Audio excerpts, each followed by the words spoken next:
Okay. நம்ம வந்து இதில அடுத்த விஷயமா வந்து ஐக்யூ சம்பந்தமான போட்டி பரீட்சைகள் அதிகமா இப்ப நம்ம நாட்ல நடந்து கொண்டிருக்கு.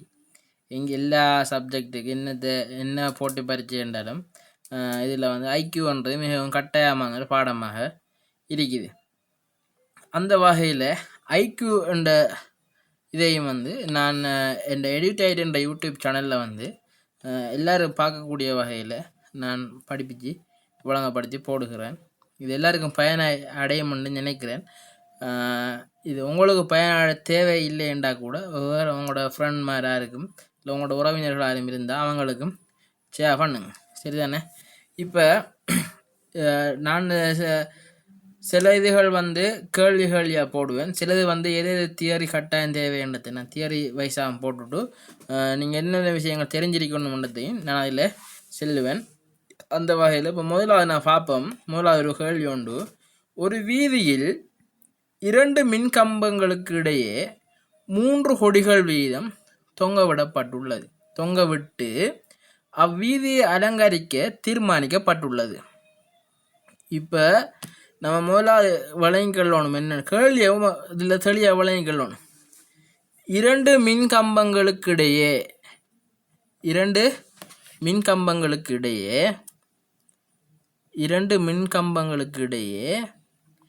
3 கொடிகள் வீதம். அப்போ 1 கொடி, 2 கொடி, 3 கொடிகள் வீதம் தொங்கவிடப்பட்டு அவ்வீதியை அலங்கரிக்க தீர்மானிக்கப்பட்டுள்ளது. வீதியில் 10 மின்கம்பங்கள் இருந்தால் அவற்றுக்கு இடையே தொங்கவிடுவதற்கு எத்தனை கொடிகள் தேவை? சரிதானே? ஐக்யூ வந்து மொத்தமாக ஒவ்வொரு பரீட்சைக்கு ஏற்ற மாதிரி அந்த மணித்தியாலங்கள் நேரங்கள் கணிக்கப்படுகிறது.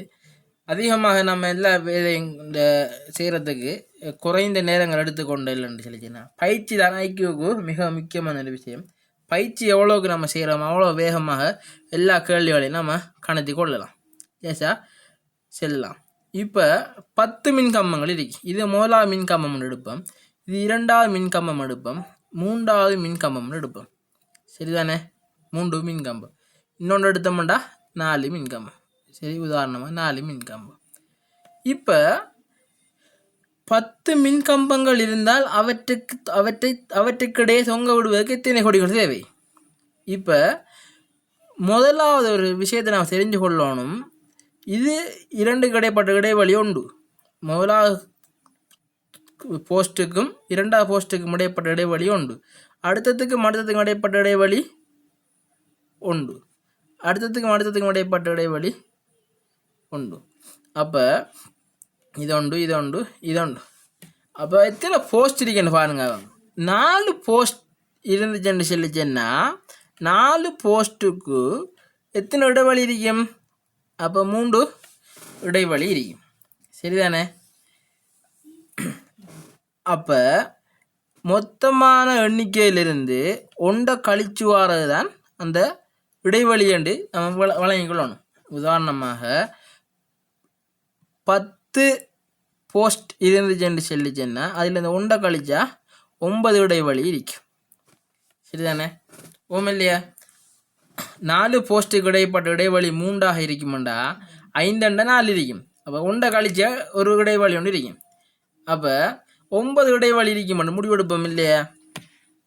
9 இடைவெளி இருக்குமென்னு சொல்லிச்சேன்னா ஒரு இடைவெளியில் 3 இருக்குமென்னு சொல்லிச்சேன்னா அப்போ 9 இடைவெளியில் 9 3 27 கொடிகள். சரிதானே? இது ஒரு தெளிவான ஒரு விஷயம். அதே இதில் நம்ம இன்னொரு விஷயத்தை, இதுக்கு ஒரு சமன்பாடு ஒன்று இருக்கு. நான் சமன்பாட்டையும் விளங்கப்படுத்தி சில கேள்விகளை எப்படி சிம்பிளாக செய்யணும்னு சொல்லியும் நான் உங்களுக்கு விளங்கப்படுத்தி காட்டுறேன். சரிதானே? இதில் இப்படி ஒரு கேள்வி வந்துச்சுன்னு சொல்லிச்சேன்னா கேள்விகள் வந்து இப்போ 3 கொடிகளுக்கு பதிலாக சில இடங்களில் 5 கொடிகள் இருக்கலாம். சில இடங்களில் 10 மின்கம்பத்துக்கு பதிலாக 20 மின்கம்பங்கள் எண்ணிக்கையில் மாற்றங்கள் வரும். ஆனால் விஷயங்கள் ஒரே விடயமாக தான் இருக்கும். அப்போ இதுக்கு ஒரு சமன்பாடு இருக்கு. என்னன்னு சொல்லிச்சுன்னா எத்தனை மின்கம்பம் உண்டு, எத்தனை மின்கம்பமாக இருக்கலாம், நல்ல ஒரு மரங்களாக இருக்கலாம், ஏதோ பேர்கள் மாற்றம் அடையும். சரிதானே? இந்த மின் கம்பத்துக்கு பதிலாக மரம்னு சொல்லலாம், வாகனங்கள்னு சொல்லலாம், கதிரைகள்னு சொல்லலாம், மேசைகள், ஏதோ பேர்கள் எல்லாம் மாற்றம் அடையக்கூட வாய்ப்பு இருக்கு. ஆனால் இப்படி ஒரு விடயங்கள் வந்தால், அதாவது இடைப்பட்ட எண்ணிக்கைகள் வந்துச்சுன்னு சொல்லிச்சுன்னா n-1 தான் இடைவெளிகள் எண்ணிக்கை. இடைவெளிகள் எண்ணிக்கை வந்து n-1. இதை நாம் வச்சுக்கோங்க. என்னென்னு சொல்லிச்சுன்னா எத்தனை மின்கம்பம். அப்போ 10 மின்கம்பம், எண்ணுக்கு பதிலாக 10 -1, அப்போ 9 மின்கம்பம் கிடைக்கும். இடைவெளி தான் இது. அப்போ 9 சர எத்தனை மின்கம்பத்துக்கு இடைப்பட்ட கொடிகள்? 3 கொடிகள். 9 சர 3 27 கொடிகள்.